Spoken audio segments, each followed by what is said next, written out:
నమస్తే, నేను మీ కుప్ప పద్మిని. ఇన్నాళ్ళు మీ సపోర్ట్ ని నాకు అందిస్తూ, మీ ప్రేమని నాకు అందిస్తున్న ప్రతి ఒక్కరికి కృతజ్ఞతలు.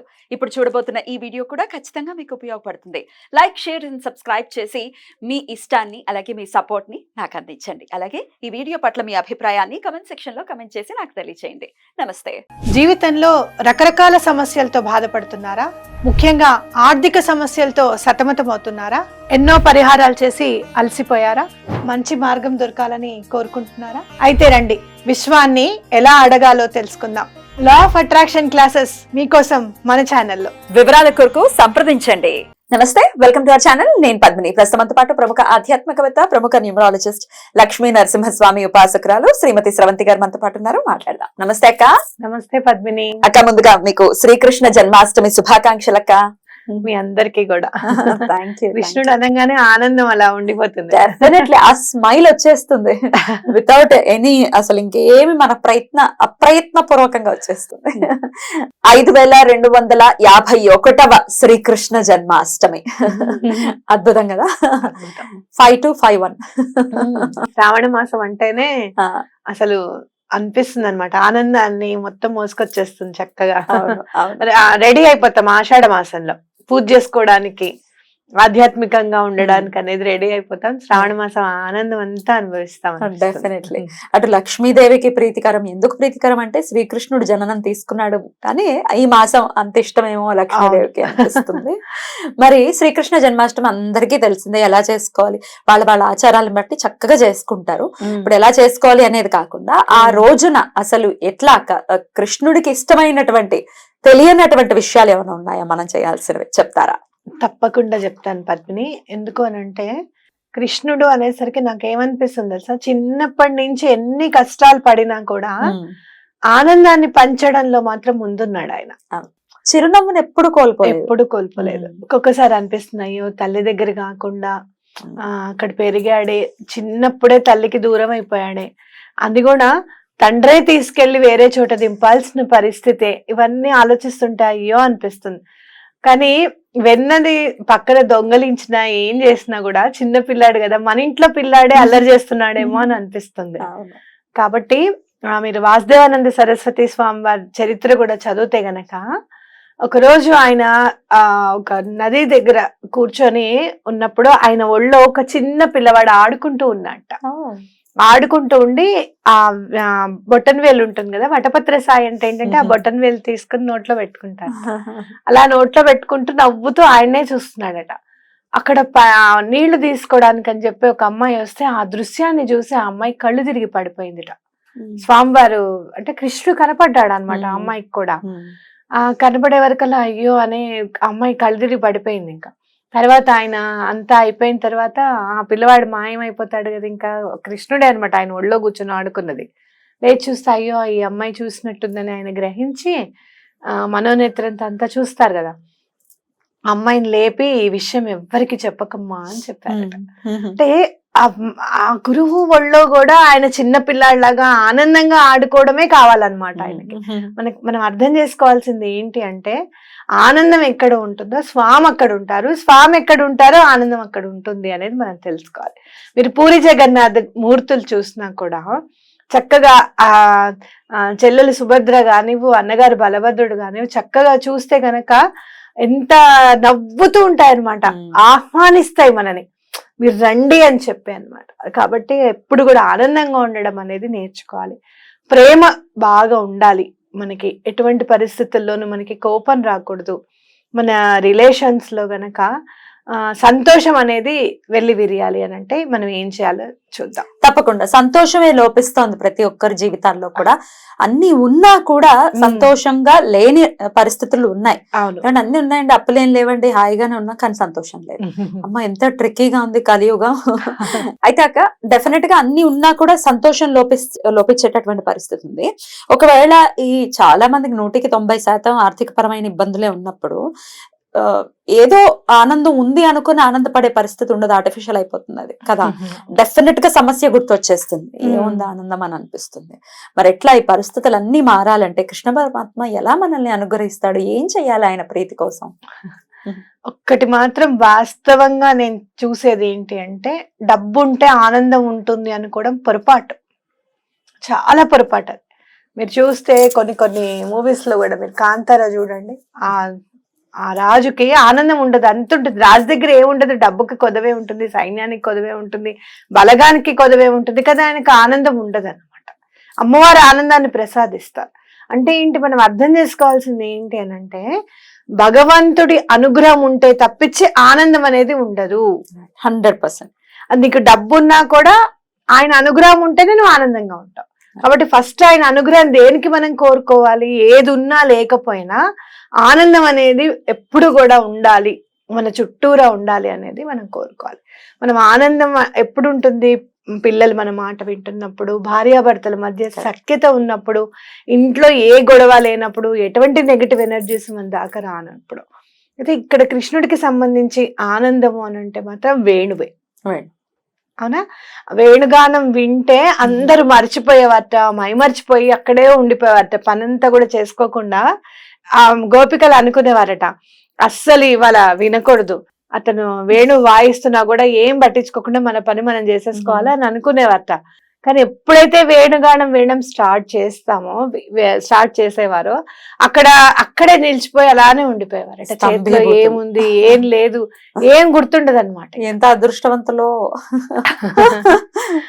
ఎప్పుడైనా కూడా మీరు ఏం చేస్తారంటే, జన్మాష్టమి ముందు రోజే, అంటే జన్మాష్టమి ముందు రోజే వేణువు తెచ్చుకోండి ఇంటికి. అంటే ఆదివారం, ఈసారి సోమవారం వస్తుంది కదా, ఆదివారం వేణువు తెచ్చుకొని, వేణువు ఫ్లూట్ మామూలుగా, అదే అక్క, దాంట్లో రకరకాల లోహాలతో కూడా ఉంటాయి కదా, చెక్కవే కావాలి, చెక్క ఇంపార్టెంట్, చెక్కదే తెచ్చుకోండి. అదే తక్కువకి కూడా దొరుకుతుంది మనకి, మంచిదే.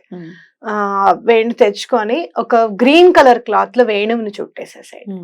చుట్టి బెల్లం ఒకటి స్వామివారికి నివేదన చేయండి. మనం తర్వాత స్వామివారికి నివేదన చేయాల్సినవి ఏవి కూడా మనం చెప్పుకుందాం తప్పకుండా. ఇది గనక స్వామివారికి మన పూజ రూమ్ లో పెడితే గనక ఆనందం అనేది పరిడవిల్లుతుంది. మీరు ఎలా ఉంటుంది అనేది మీరు చూడండి. తర్వాత పొద్దున్నే లేచేసి అదే వేణువుని తీసుకొని వెళ్ళి ఎక్కడైనా కృష్ణుడి గుడిలో తప్పకుండా ఇవ్వండి.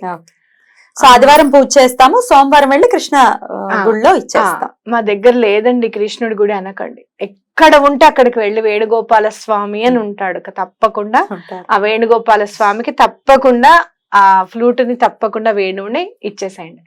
వేణువుని చూస్తే మీరు మనకి మన షట్చక్రాలు, 7 చక్రాస్ ఎట్లా అయితే మన బాడీలో ఉంటాయో, వేణువు కూడా అలానే 7 హోల్స్ ఉంటాయి, రంధ్రాలు ఉంటాయి. అయితే అవి మీరు చూస్తే గనక 5 ఒక చోట ఉంటాయి, 2 ఒక చోట ఉంటాయి. మన పంచేంద్రియాలన్నీ కూడా సరిగ్గా ఉండాలి అని అంటే గనక మన మనసు, మన బుద్ధి సరిగ్గా ఉంటే ఇవన్నీ సరిగ్గా ఉంటాయి అని అర్థం. ఈ మనస్సుని, బుద్ధిని నువ్వు గట్టిగా పట్టుకొని ఉన్నావు అనుకో, ఇవి సక్రమంగా పనిచేస్తాయి అన్నమాట, చక్కటి నాదం అనేది వస్తుంది అనేది అర్థం. కాబట్టి అది చక్కగా దండం పెట్టుకొని అది చేయండి. అలాగే మీకు ఆర్థిక ఇబ్బందులు ఉన్నాయి, బాగా చాలా భరించలేకపోతున్నాం, డబ్బు అనేది నిలవడం లేదు మనకు అసలు అంటే గనక, హస్తం మొత్తం 12 అరటిపళ్ళు ఉంటాయి హస్తం, ఒక్కొక్కసారి 16 కూడా వస్తాయి. ఆ హస్తాన్ని అసలు కట్ చేయనివ్వకండి. హస్తం ఎంత ఉందమ్మా అని అడగండి. ఆ హస్తానికి మీరు అంత డబ్బులు ఇచ్చేసి చక్కగా అరటిపళ్ళు తీసుకొచ్చేసేయండి. కొంచెం పసుపు రంగులో ఉన్నవి తెచ్చుకోండి అరటిపళ్ళు. అలాగే ఒకటి ఎల్లో కలర్ క్లాత్ ఒకటి స్వామివారి దగ్గర పెట్టి ఈ పళ్ళు ఒకటి నివేదన పెట్టండి. ఆర్థిక ఇబ్బందులు తొలగిపోవాలి అని చక్కగా దండం పెట్టుకోండి. ఎక్కడైతే గురువు అనుగ్రహం మనకు ఉంటుందో అక్కడ ఆర్థికంగా ఎటువంటి ఇబ్బంది ఉండదన్నమాట. అది కూడా మీకు ఎలాంటి డబ్బు వస్తుంది అంటే ధర్మబద్ధంగా మీకు రావాల్సింది మీకు వస్తుంది. మీకు ఏదైనా ప్రాపర్టీ ఇష్యూస్ ఉన్నాయి, వాళ్ళు ఇవ్వట్లేదండి, మా పెద్దవాళ్ళ చేతిలో ఉన్నాయి, మాకు రావట్లేదు అనుకుంటే గనక కృష్ణాష్టమి చాలా ఇంపార్టెంట్ అన్నమాట. కౌరవులకి పాండవులకి ఆయన నుంచొని వద్దురా గొడవ అని చెప్పి ఆయన ఏం చేయాలో అది చేసిన తర్వాత సరే ఇక మీ బాధ మీరు అనుభవించండి, మీ కర్మకి మీరే బాధ్యులు అని చెప్పి నుంచొని ధర్మం వైపు ఆయనకి ఏం అవసరం, రథాన్ని నడిపే అవసరం ఏముంది చెప్పు. ఆయనకి డ్రైవర్ అవ్వాల్సినంత కర్మ ఏం అది రథసారథి అయ్యి అలా నడిపించాడు అని అంటే ధర్మం వైపు ఆయన ఎలా నిలబెడతాడు అనేది మనము ఆలోచించాలి. అలాగే గురువుకి సంబంధించింది ఏదైనా చెయ్యాలి అంటే కృష్ణుడికి ఎందుకు చెయ్యాలి అని అంటే భగవద్గీత ఆయన ఉపదేశించారు కాబట్టి, ఆయన జగద్గురువు కాబట్టి తప్పకుండా మనము చెయ్యాలి. జాతకాల్లో ఏదన్నా గురువుకి సంబంధించి ప్రాబ్లం ఉంది అని గనక మీకు ఏమన్నా చెప్తే గనక ఈ రోజు చాలా ఇంపార్టెంట్ అన్నమాట. మీరు చేయాల్సింది ఏమి లేదు, ఆ ఎల్లో కలర్ క్లాత్ చక్కగా బ్లౌజ్ పీస్ తీసుకోండి, 1 మీటర్ కొత్తది కొనుక్కోండి. అలాగే ఈ అరటి పళ్ళు సమర్పించి గురువుకి సంబంధించింది ఏదైనా కృష్ణాష్టకం చదువుకోండి, చాలా మంచిది. చాలా సింపుల్ గా చదువుకోవచ్చు. ఆ బట్టను తీసుకొని next day yellow colour cloth తీసుకొని అరటిపళ్ళు చక్కగా ఇంటిల్లిపాది తినండి, బయట అందరికి పంచి పెట్టండి. నెక్స్ట్ డే కల్లా అరటిపళ్ళు కంప్లీట్ అయిపోవాలి ఇంకా. ఓకే, ఆ బట్ట ఏదైతే ఉంటుందో అది తీసుకొని మన బీరువాలో లాకర్ లో పెట్టుకోండి. ఓకే, డబ్బు అనేది ఎట్లా వృద్ధి చెందుతుందో మీరు చూడండి. కృష్ణుడు ఎక్కడుంటే ఆనందం అక్కడ ఉంటుందని చెప్పాం కదా, లక్ష్మీదేవి కూడా ఆనంద స్వరూపిణి, ఆవిడ తప్పకుండా ఆయనతో పాటే ఉంటారు. ఖచ్చితంగా ఆయన ఎక్కడుంటే అక్కడ ఉంటారు. చాలా బాగా చెప్పారక్క. స్విచ్ వర్డ్ రూపంలో కూడా స్వామికి ప్రీతికరమైంది ఏదైనా వైదిక్ స్విచ్ వర్డ్ చెప్తారా? తప్పకుండా చెప్తాను పద్మిని. అది చదువుకుంటే అసలు స్వామి ఎదురుగుండా ఉన్నారా అని అనిపిస్తుంది అనమాట మనకి. కృష్ణాయ గోవిందాయ గోపీజన వల్లభాయ, ఇది స్విచ్ వర్డ్. చక్కగా కృష్ణాయ గోవిందాయ గోపీజన వల్లభాయ అని చదువుకోండి.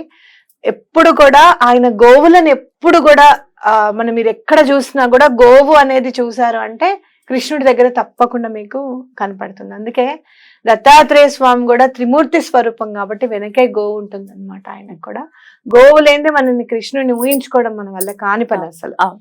అలాగే అక్కడ మీరు ఏమైనా చెయ్యాలి అనుకుంటే గనక గోవుకి చక్కగా అరటిపళ్ళు ఇవ్వడం, అడిగి పెట్టండి మీరు ఏం పెట్టాలనుకుంటున్నారు అనేది. ఈ మధ్య మనకి చాలా శాస్త్రం మీద అవగాహన ఎక్కువైపోయి టమాటాలు పెడితే ఇది, బంగాళదుంపలు పెడితే ఇది, గోవుకి బంగాళదుంపలు కూడా ఫ్రెంచ్ ఫ్రైస్ పెట్టట్లేదు సంతోషంతో అని చదువుకుని అంటే శాస్త్రం చెప్పింది తప్పకుండా కాదని నేను అనను. అందరూ వెళ్ళి పెట్టేస్తే దానికి కూడా పాపం అరగాలి కదా, హరాయించుకునే శక్తి పాపం ఉండాలి. ఎంతో మంది గోవులు పాపం బయట చెత్త దగ్గర తినేసి ఆ ప్లాస్టిక్ కవర్లు లోపలికి వెళ్ళిపోయి పాపం సర్జరీ చేసి రిమూవ్ చేయాల్సిన ఎన్నో కేసెస్ నేను చూసాను. కాబట్టి అలా కాకుండా వాళ్ళని అడిగి, ఏమండి మేము ఇది పెడుతున్నాము, మీరు పెడతారా, రేపొద్దున మేము ఇది కొంచెం పెడతా, రేపొద్దున మిగిల్చి మీరు అరటిపళ్ళు పెడతారా అని చెప్పి అడిగి పెట్టండి వాళ్ళకి. ఓకేనా, ఇది చేయండి, చాలా మంచిది. అయితే స్వామి వారికి మనం ఏం నైవేద్యం పెట్టాలి అని అంటే, స్వామి మనకి ఎల్లప్పుడూ తోడుండాలి అన్ని విధాల. స్వామి మిత్రత్వాన్ని అంటే స్నేహితుడు గనక స్వామి అవుతే మనం దాన్ని అనుభవించాలి ఆనందం అంటే గనక అటుకులు ఇవ్వండి స్వామికి. అటుకులు తప్పకుండా సమర్పించండి స్వామివారికి.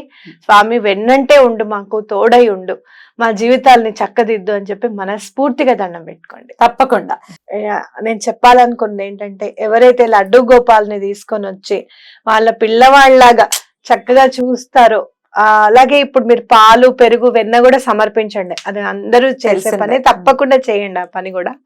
అయితే ఆ లడ్డు గోపాల్ని ఎవరైతే తీసుకొచ్చి వాళ్ళ పిల్లల్లాగా చూసుకుంటారు చూడు, వాళ్ళందరికీ కూడా శతకోటి నమస్కారాలు. ఎంతో పూర్వజన్మ పుణ్యం ఉంటే తప్పించి ఆయన లడ్డు గోపాల్ గా మన ఇంటికి రారు అనేది నా గట్టి నమ్మకం. ఆ ప్రేమ వాళ్ళ శ్రద్ధలో కనపడిపోతూ ఉంటుంది. ఆ డ్రెస్ కట్టడం, పొద్దున కూడా ఒక వీడియో చూసారు, చక్కగా ఇక్కడ కూడా డిజైన్స్ వేస్తారు, కాళ్ళకు కూడా డిజైన్స్ వేస్తారు. ఎంత స్వెటర్ వేస్తారు పద్మిని, స్వెటర్ వేస్తారు, చలేస్తుంటే. మధ్యలో ఎప్పుడన్నా మనకి సడన్ గా వర్షం పడిపోతుంది అనుకో, అప్పుడు ఆనందం ప్రతి ఒక్కరి జీవితాల్లో వెళ్ళి విరియాలని మనస్ఫూర్తిగా కోరుకుంటూ మరొకసారి మీకు ప్రేక్షకులకి శ్రీకృష్ణ జన్మాష్టమి శుభాకాంక్షల్ని తెలియజేస్తూ నమస్కారం అక్క. నమస్తే పద్మిని.